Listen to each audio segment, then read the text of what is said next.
जय हिंद दोस्तों, त्यागी trading tips में आपका स्वागत है। इस वीडियो के अंदर हम बात करने वाले हैं दो ऐसे शेयर जो 20 रुपए से सस्ते थे। उनके Q4 के रिजल्ट्स अच्छे आए। आप कहेंगे रिजल्ट्स अच्छे आने से क्या मतलब है? देखिए, रिजल्ट्स अच्छे आने से मतलब क्या है। एक समय होता है जब किसी क्वार्टर के रिजल्ट्स अच्छे आते हैं और उसके बाद जबरदस्त तेजी बनती है। वो समय कब होता है? जब अच्छी खासी किसी शेयर के अंदर गिरावट हो गई हो, इंडिया पाकिस्तान के युद्ध की संभावना थी वो बंद हो गया हो, साथ ही रेसिप्रोकल टैरिफ पर भी यहाँ पर कहें तो रिपोर्ट पूरी आ गई हो। अब जो खतरा था जितना पहले, वो थोड़ा सा कम होता हुआ नजर आ रहा है। ठीक है, ये पॉइंट। इसके अलावा अगर हम देखें तो अभी रेट कट की खबर के बाद, ठीक है, इसके अलावा CRR जो 4% था वो घटकर 3% रह गया। ये सारी कंबाइनली खबर थी, लेकिन सबसे इम्पोर्टेंट जो खबर थी वो सबको मालूम होना चाहिए। वो क्या थी? Q4 के रिजल्ट्स कंपनी के अच्छे थे, इसके भी और दूसरा शेयर उसके भी, जिसकी वजह से रिजल्ट्स के आने के बाद शेयर के अंदर धीरे धीरे धीरे ज़बरदस्त तेजी बनी। तो इस वीडियो के अंदर दो शेयर, इसके अलावा और भी शेयर, साथ ही वो पिछली वीडियो के अंदर जो आपसे मैंने क्वेश्चन पूछा था कि जो शनिवार को वीडियो बनाई गई थी जिसमें 4 शेयर कवर किए गए थे, उसमें वो 2 शेयर कौन से थे, 2 शेयर और कौन से थे? ठीक है, तो काफ़ी सारे लोगों ने सही जवाब दिया है, कुछ लोगों ने गलत जवाब दिया है। चलिए इसी वीडियो में कवर करेंगे उन 2 शेयर को भी। काफ़ी बड़ी वीडियो होने वाली है, लेकिन इंपॉर्टेंट इन्फॉर्मेशन आपको मिलने वाली है। ठीक है, सबसे पहले हम यहाँ पर बात करते हैं JP पावर। तो जब पावर सेक्टर की बात आती है तो देखिए, सबसे पहले आप अच्छी कंपनी तो ढूंढेंगे ही। अच्छी कंपनी में हो सकता है कि एक थोड़ी रिस्की टाइप कंपनी हो, या थोड़ा सा कम रिस्क हो उसके अंदर, या बिल्कुल रिस्की में तो जाना ही नहीं होता है। ठीक है, तो हाँ, कंपनी का काम टिकेगा क्या नहीं टिकेगा, सबसे पहले रिस्क तो बात की बात है। अच्छी या बेकार कंपनी वो बात की बात है। थोड़ा सा देखिए, स्टार्टिंग पॉइंट पर आप नहीं अनुमान लगा सकते कि ये कंपनी आगे बढ़कर कितनी बड़ी बनेगी, नहीं अनुमान लगा सकते हैं। ठीक है, लेकिन अनुमान उसी समय लगाना होता है अगर आपको बड़ा पैसा चाहिए तो, ये भी हकीकत है। मेहनत आपको उसी समय करनी पड़ेगी। सुजलोन की बात करें या रिलायंस पावर की बात करें, 1 2 3 4 5 रुपये या 10 रुपये से नीचे की तरफ अगर आप अनुमान नहीं लगा पाते तो क्या आज इतना बड़ा पैसा बन पाता? नहीं। दूसरी बात, जब आप अनुमान लगाते हैं शेयर के अंदर धीरे धीरे तेजी बनती है तो उस समय निकलना नहीं होता है। आपको लगे कि डेवलपमेंट अच्छा हो रहा है तो उस समय और एंट्री बढ़ानी होती है, तेजी में और खरीदना होता है जब अगर शेयर उतना ज़्यादा नहीं भागा जितना आपको एक्सपेक्टेशन के अकॉर्डिंग लगता है। इस समय बहुत सारे शेयर्स भाग रहे हैं, आप बहुत सारे लोगों ने प्रॉफिट बुक कर लिया, देखा भी नहीं कि ये कहाँ से गिरावट हुई थी। सबसे पहली बात ये है, ये भी 23 रुपये से गिरकर नीचे की साइड में पहुंच गया था। कितना पहुंचा था नीचे की साइड में? आप इसको देखिए, 1 साल का चार्ट पैटर्न आप देखिए कि ये शेयर गिरते गिरते कितना पहुंच गया था नीचे की साइड में, 13 रुपये 56 पैसे तक। और 13 रुपये 56 पैसे से इसने कितना पैसा आपको बना के दे दिया होगा, यहाँ पर आप अनुमान लगा सकते हैं थोड़ा, कि इसने पैसा बना के दे दिया आपको 36-35% के रिटर्न बना के दे दिए। तो 35-40% के रिटर्न नीचे की साइड से बने हैं, और एक महीने के अंदर इसने जो पैसा आपको बना के दे दिया वो भी आपको मालूम होना चाहिए, 33% के रिटर्न इसने बना के दे दिए। तो बढ़िया पैसा बना है। 1 साल के अकॉर्डिंग, 6 महीने के अकॉर्डिंग जो देखने की कोशिश कर रहे हैं वो भी बिल्कुल एग्जैक्ट यहाँ पे प्राइस पर आप देख सकते हैं कि इसने 35% के रिटर्न आपको बना के दे दिए। ठीक है, तो 35% के रिटर्न कम नहीं होते, अच्छी खासी। लेकिन 5 साल का चार्ट पैटर्न आप देखेंगे घुमा के तो ये शेयर कितने का होता था? 2 रुपये का। 2 रुपये से इसने ज़बरदस्त तेजी दिखाई और 52 भी हाई मारा, 23 रुपये। 23 रुपये से फिर 13 रुपये गिर गया। तो जब एक बार पैसा बना के देता है तो क्या निकल जाती है? वो अपॉर्चुनिटी लोगों से निकल जाती है, वो कैप्चर कर भी नहीं पाते। लोगों को डर लगता है कि 2 रुपये वाला शेयर 23 रुपये पहुंच गया, कैसे खरीदे? और खरीदना भी नहीं चाहिए, गिरावट होनी चाहिए। तो गिरावट हुई थी। मार्केट कैप इसका इस समय देखेंगे 12,000 करोड़ का मार्केट कैप। तो अच्छी अपॉर्चुनिटी आपको मिली थी, रिजल्ट्स भी थोड़े अच्छे आए थे, सारी चीज़ें आपको बताई थी। चलिए कवर करेंगे फिर दोबारा से। लेकिन पावर सेक्टर की डिमांड क्या आने वाले टाइम में रहेगी? इस समय आप देखिए कि जो समय जो है आपको कैसा लग रहा है, इलेक्ट्रिसिटी अगर चली जाती है तो क्या हाल होता है। खासकर वो जगह जैसे कि आप गांव में रहते हैं या फिर एक ऐसे एरिया के अंदर रहते हैं जहां पर बहुत ज़्यादा पेड़ लगे हुए हैं तो कोई दिक्कत नहीं, आप बाहर निकल सकते हैं। लेकिन एक ऐसा एरिया जहाँ पर आप बाहर निकल ही नहीं सकते, बाहर निकलेंगे तो सड़क है, बाहर निकलेंगे तो रोड है, वहाँ पर निकल ही नहीं सकते। सामने बड़ी बिल्डिंग है, उससे साइड में देखें उससे बड़ी बिल्डिंग है, तो उस समय अगर इलेक्ट्रिसिटी चली जाए तो क्या होगा? बड़ी दिक्कत परेशानी हो जाएगी। तो इलेक्ट्रिसिटी की डिमांड दिन पे दिन बढ़ती जा रही है, पॉपुलेशन जी बढ़ती जा रही है, नए नए घर बढ़ते जा रहे हैं। शादी ब्याह में मिलता क्या है जी? वो तो रेफ्रिजरेटर, वॉशिंग मशीन, यही 2 सफिशिएंट काफ़ी है। Air conditioner, refrigerator, washing machine, यही काम बहुत काम खड़ा कर देंगे, ठीक है, और चीज़ों की ज़रूरत ही नहीं है, ठीक है। अब नए नए घर बनते हैं, नए नए आप देखेंगे तो उसमें पूरा कंस्ट्रक्शन के समय आप देखेंगे कि वायरिंग होती है, तो फैन ज़्यादा से ज़्यादा लग रहे हैं घरों के अंदर, इलेक्ट्रिसिटी ज़्यादा से ज़्यादा हो रही है, तापमान लगातार बढ़ता जा रहा है, खेती को भी ज़्यादा से ज़्यादा पानी की रिक्वायरमेंट है, ठीक है।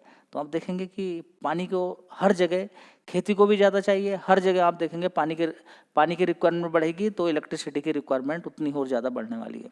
तो खेती से लेके, घर से लेके, बड़ी बड़ी फैक्ट्री से लेके सब जगह आपको क्या चाहिए, इलेक्ट्रिसिटी चाहिए। एक कंपनी जहाँ पर आईटी वर्क होता है या फिर कोई भी सर्विसेज का काम होता है, कंपनी बिल्कुल आगे से बंद है, वहाँ पर एयर कंडीशन नहीं चलेगा तो काम कर पाएंगे आप, नहीं कर पाएंगे ना। तो हाँ, इलेक्ट्रिसिटी की डिमांड आप समझिए।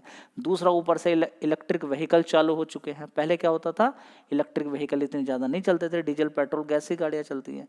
तो आप समझिए कि खेल कहाँ पर चालू हो रहा है। तो पावर सेक्टर की डिमांड बनी रहेगी। चलिए देख लेते हैं इस कंपनी के फंडामेंटल्स। पहले 1500 करोड़ का इस कंपनी का रेवेन्यू था, उसके बाद 1700 करोड़, 1200 करोड़, उसके बाद 1100 करोड़, और अभी देखेंगे 1000, यानी कि पिछले जो 2 क्वार्टर थे उसमें अच्छी परफॉर्मेंस दिखाई गई है, ठीक है। तो देखिए जून क्वार्टर हमेशा बढ़िया आता है, जून क्वार्टर हमेशा बढ़िया आता है, यानी कि अगला क्वार्टर अच्छा आ सकता है पावर सेक्टर का, ठीक है। तो यहाँ पे देखेंगे ऑपरेटिंग प्रॉफिट बड़ा ही शानदार लगा, कितना 388 करोड़ का, उससे पहले 290 था, उससे पहले 386 था, उससे पहले 790 करोड़ था, उससे पहले देखेंगे 727 करोड़ था। अच्छा प्रॉफिट, ऑपरेटिंग प्रॉफिट कंपनी ने दिखाया है।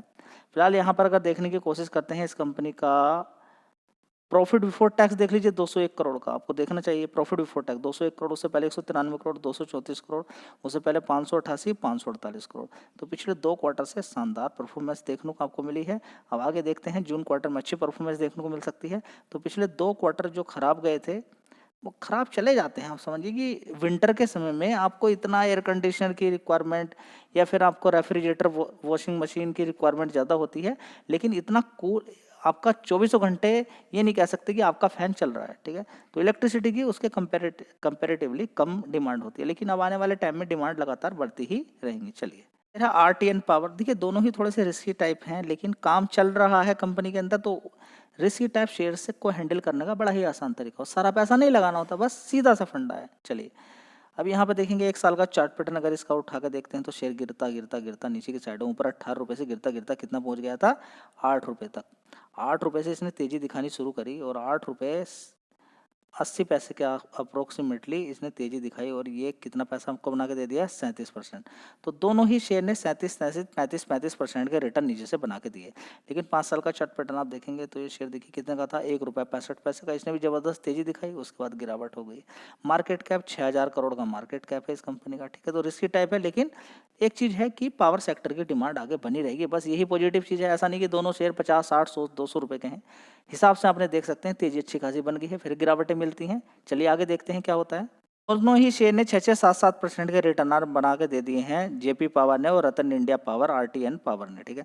अब यहाँ पर अगर देखने की कोशिश करते हैं आरटीएन पावर को, 1 साल पहले 914 करोड़ का रेवेन्यू था इस कंपनी का, उसके बाद 932 करोड़, 682, 733, 936 करोड़। अब देखते हैं जून क्वार्टर किस तरीके का जाता है, लेकिन कमाल की बात है कि ऑपरेटिंग प्रॉफिट बड़ा ही शानदार दिखाया, पिछले 3 क्वार्टर को, पिछले 4 क्वार्टर को बीट कर दिया, बहुत शानदार। यही बात मैंने आपको बताई थी। और कमाल की बात क्या है कि पिछले 2 क्वार्टर पे देखिए परफॉर्मेंस कैसी थी, 4 करोड़ का प्रॉफिट था, उससे पहले 1 करोड़ का नुकसान था, अब 126 करोड़ का प्रॉफिट दिखाया था क्वार्टर 4 के अंदर, जो कि 93 करोड़ से भी ज़्यादा था। 1 साल पहले जो प्रॉफिट था 666 करोड़ का, नहीं 10,666 करोड़ का जो प्रॉफिट था, ये अदर इनकम से था। किससे? अदर इनकम से, आप देख सकते हैं। तो ये अदर इनकम में जुड़ा है, नहीं तो आप देख सकते हैं रेवेन्यू इतना था भी नहीं कंपनी का। 914 करोड़ का रेवेन्यू से 10,000 करोड़ का प्रॉफिट कैसे हो सकता है, ठीक है। तो इससे कम ही रहेगा, और इसमें भी देखेंगे तो खर्चे निकल गए, तो 206 करोड़ का ऑपरेटिंग प्रॉफिट था। लेकिन यहाँ तो आप देखेंगे कि अदर इनकम से प्रॉफिट जो हुआ है 10,777 करोड़, 10,717 करोड़ का हुआ। लेकिन ये भी पैसा कंपनी के पास ही रहेगा, ये भी कहीं जाने वाला नहीं है। तो एक अच्छी खबर थी, पॉजिटिव खबर थी कि रिजल्ट्स अच्छे आए हैं, और रिजल्ट्स अच्छे आने के बाद आप देख सकते हैं धीरे धीरे असर क्या हुआ। चलिए यहाँ पर मैं बता देता हूँ, शनिवार के दिन जो वीडियो बनाई गई थी उसमें जो 5 शेयर बताए गए थे, बिहाफ ऑफ किसकी वजह से, कि रेट कट हुआ उसकी वजह से, और CRR का जो 4% से 3% तक किया उसकी वजह से सारी चीज़ें ओके हुई। यानी कि जो फाइनेंस वाली कंपनियां हैं और बैंक है उनको उनको प्रॉफिट होता हुआ वहाँ पर नजर आएगा। ठीक है, जिसकी वजह से बैंकिंग शेयर के अंदर जबरदस्त तेजी देखने को मिली है। आरबीएल बैंक के अंदर देखिए जबरदस्त तेजी बन गई, 150 रुपये से देखिए कहाँ पर पहुँच गया, और लगातार ये शेयर आपको बताया, ऐसा नहीं कि बीच में हट गए हुए यहाँ से, और बड़ी वोलेटाइल शेयर रहता है क्योंकि इस कंपनी का मार्केट कैप ही, यानी कि इस बैंक का 14,000 करोड़ का, और दूसरे बैंक आप देखेंगे उनका मार्केट कैप देखिए इसका है, तो आज भी देखेंगे 218 से सीधा सीधा 231 रुपये मारा, 218 लो से सीधा 231 रुपये का हाई मारा है। तो समय नहीं लगता है जब शेयर के अंदर तेजी बनती है, 2 दिन के अंदर ही, अगर आप 5 दिन के अंदर ही आप इस लोअर लेवल से अगर देखने की कोशिश करते हैं तेजी कितनी बनी है, तो आप देख सकते हैं जो तेजी बन गई है 10% का रिटर्न इसने बना के आपको दे दिए हैं बहुत जल्दी, जो कि बैंक के अंदर अगर आप डालेंगे 10, 12, 14% रिटर्न आपको कितने दिन में मिलेंगे, कितने दिन में मिलेंगे आपको, लगभग 2 साल के अंदर।